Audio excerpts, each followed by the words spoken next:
पिताजी जल्दी चलिए, वरना मैं आज स्कूल में देरी से पहुंचूंगा। मेरी टीचर बहुत गुस्सा करती है। हाँ हाँ बेटा, अभी चलते हैं, बस 2 मिनट रुको। तभी रमेश की पत्नी कमरे से बाहर आती है और रमेश से कहती है, सुनिए जी, आज शाम को आप ऑफिस से जरा जल्दी घर आ जाइएगा।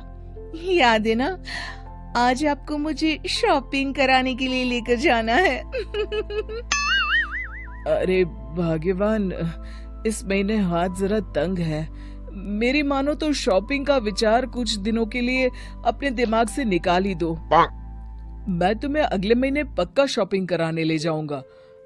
अभी मुझे चलना चाहिए, वरना राजू को स्कूल पहुंचने में देर हो जाएगी। देखिए जी, अब आपके ये बहाने पुराने हो चुके हैं। मैं कुछ नहीं जानती। आज शाम को मुझे शॉपिंग करने जाना है, मतलब जाना है। आगे आपकी मर्जी। अच्छा ठीक है भाग्यवान, अब तुम पूरा घर सर पर मत उठाओ, मैं कुछ करता हूँ। इतना कहकर रमेश अपने बेटे राजू को लेकर वहाँ से चला जाता है।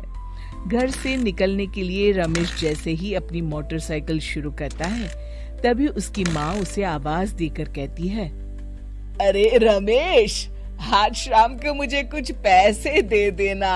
याद है ना, मैंने तुझसे कहा था कि मुझे मंदिर में चढ़ावा चढ़ाना है। अरे माँ, मेरी तनख्वाह आने में अभी 10 दिन बचे हैं। अभी मेरे पास बिल्कुल पैसे नहीं है। हाँ, मेरी तनख्वाह मिलते ही मैं तुम्हें पैसे दे दूंगा।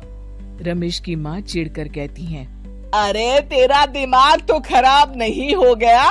मैंने तेरे भरोसे मंदिर के पुजारी जी से वादा कर दिया है और तू कह रहा है कि पैसे नहीं है।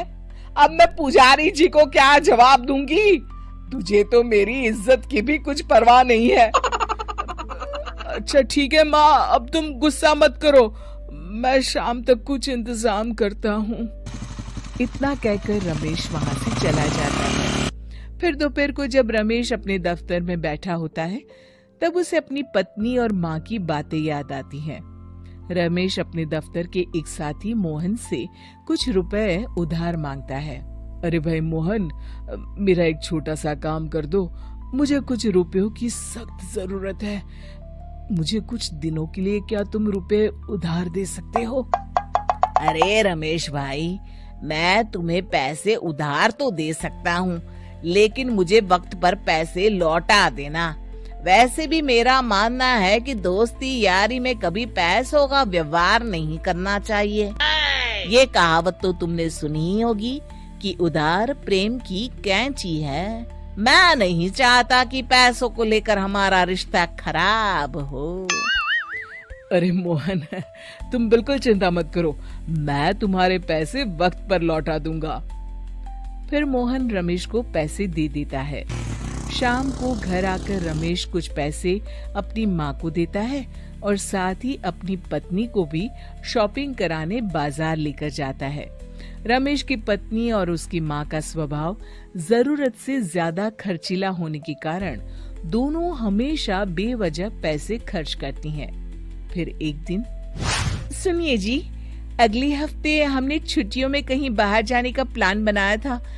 आपने पैसों का इंतजाम कर लिया ना? अरे अभी कहाँ, अभी तो मेरे पास बिल्कुल पैसे नहीं है। हम कभी और चले जाएंगे। देखिए जी, मैंने सभी सहेलियों से कह दिया है कि मैं बाहर घूमने जा रही हूँ। अगर मैं नहीं गई तो सब मुझ पर हंसेंगी। आप कहीं से भी पैसों का इंतजाम कीजिए जी। इतना कहकर रमेश की पत्नी वहाँ से चली जाती है। वहीं दूसरी तरफ रमेश की माँ भी तीर्थ यात्रा जाने की जिद करती है और रमेश से पैसे मांगती है। फिर अगले दिन रमेश एक सेठ से पैसे उधार लेकर अपनी पत्नी और बेटे को घुमाने ले जाता है और अपनी माँ को भी तीर्थ यात्रा पर भेज देता है। लेकिन जैसे ही रमेश अपनी छुट्टियां बिताकर वापस आता है, कर्जदार उसका जीना मुश्किल कर देते हैं। इतना ज्यादा कर्ज एक साथ अपने ऊपर देख रमेश काफी परेशान रहने लगता है। फिर एक दिन राजू की स्कूल की फीस वक्त पर न भर पाने के कारण रमेश को स्कूल में बुलाया जाता है। स्कूल के प्रिंसिपल साहब रमेश को सख्त हिदायत देते हैं कि अगर वक्त पर स्कूल की फीस नहीं भरी गई तो उनके बेटे का नाम स्कूल से काट दिया जाएगा। अपने बेटे की स्कूल की फीस भरने के लिए रमेश अपने दोस्त गिरधारी से कुछ पैसे उधार ले लेता है और स्कूल की फीस भर देता है। रमेश की माँ और उसकी पत्नी खर्चे और घर की जिम्मेदारी संभालते संभालते धीरे धीरे रमेश पूरी तरह कर्ज में डूब जाता है। और तभी एक दिन दफ्तर में काम करते समय रमेश की तबीयत अचानक बिगड़ जाती है और वो बेहोश होकर गिर पड़ता है। उसे जल्दी से पास के एक अस्पताल में भर्ती कराया जाता है। रमेश के घर वालों को ये बात पता चल जाती है तो वे सभी अस्पताल पहुंचते हैं। अस्पताल के डॉक्टर साहब उन्हें बताते हैं, देखिए, देर रात तक जागने और जरूरत से ज्यादा काम करने की वजह से इन्हें चक्कर आ गया था। बेहतर यही होगा कि इन्हें कुछ दिनों के लिए पूरी तरह आराम करने दिया जाए। रमेश की हालत देखकर उसके बेटे राजू को बहुत गुस्सा आता है और वो अपनी दादी और माँ से कहता है, माँ, दादी, मैं इतना छोटा हूँ, फिर भी मैं इतना समझता हूँ कि पिताजी दिन रात दफ्तर में काम करके पैसे कमाते हैं।